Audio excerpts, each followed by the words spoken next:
Now, an example of rationalization could be maybe being in a relationship with someone who is selfish, toxic, maybe even callous, but they rationalize their bad behaviour because of the bad things they claim happened to them. So whenever they act out, they might claim it is your fault, it is your behaviour, you triggered them. So on one hand, they might acknowledge what they do is hurtful, but they take no responsibility for it. Rather, they hold you responsible for their actions. Hello everyone, this is the first in a short series looking at defense mechanisms, both healthy, known as adaptive, and unhealthy, known as maladaptive. In this series, I'm going to break down what they are and how they work. And today, I'm going to be looking at rationalization. But before that, I think it might be useful to explain what defense mechanisms are.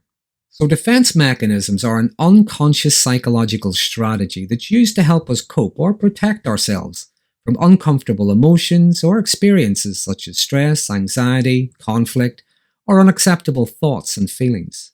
The concept of defense mechanisms have psychoanalytic roots, and they stem from Sigmund Freud's work. This was later expanded on by Anna Freud and others, and they're often widely studied in psychology to help us understand our coping behaviours. But they protect our ego from threats to our self-esteem and emotional instability, and they help us to manage internal conflicts or external stressors without consciously having to confront them. They are a normal part of human psychology, and they have developed to help us navigate emotional challenges, but their effectiveness often depends on how they're used and whether or not they foster or hinder personal growth. Some of the ways they help protect us is to help manage internal conflicts. They help us to maintain a sense of self, emotional stability.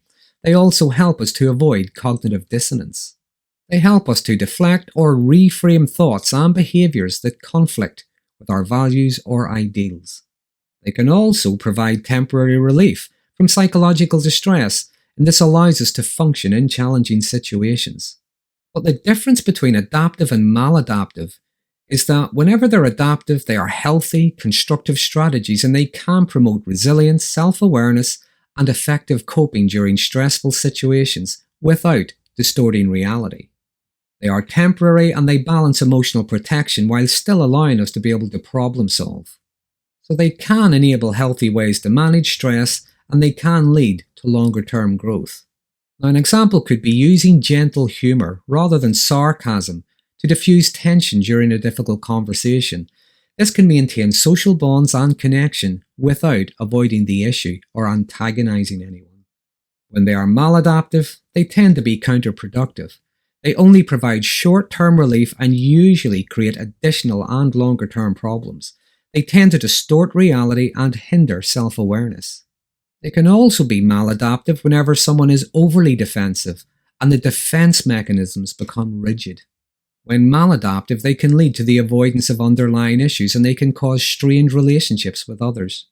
In the long term, they can cause dysfunctional behaviours, including avoidance of personal responsibility, conflict, and emotional stagnation, just to prevent an honest confrontation of problems.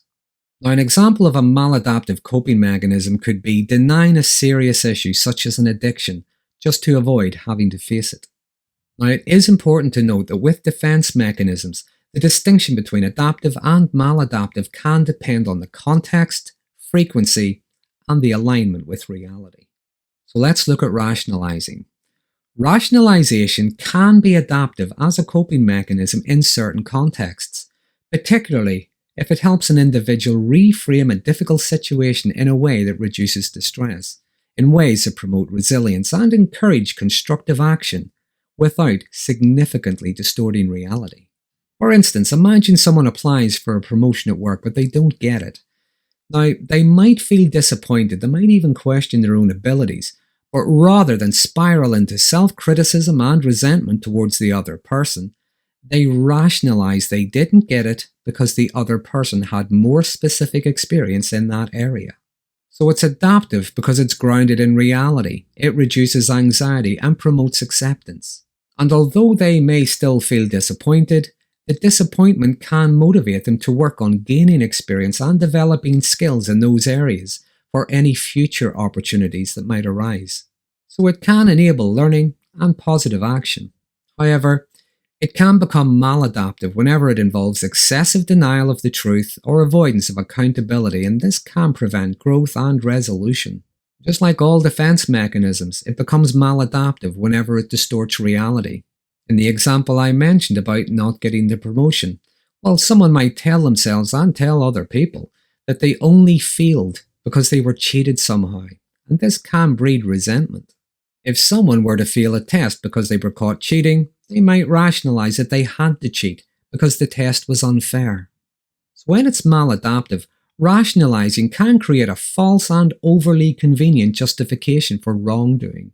The narrative is rewritten in favour of one that's more acceptable to avoid responsibility, guilt, and an uncomfortable reality.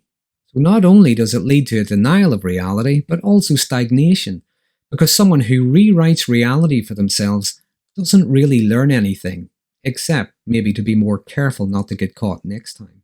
So whenever it's adaptive, it can be temporary, flexible, and can encourage problem solving and growth.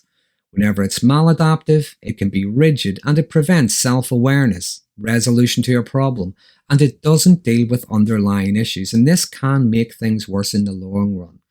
And it can also strain relationships with others, because if someone is continually justifying and rationalizing their behaviours, sooner or later, other people lose patience with them, and they tend to lose credibility. So to summarize, rationalization can be healthy whenever it serves as a buffer against emotional pain, puts things into perspective, and supports constructive coping and learning. But it becomes unhealthy whenever it distorts the truth and avoids accountability.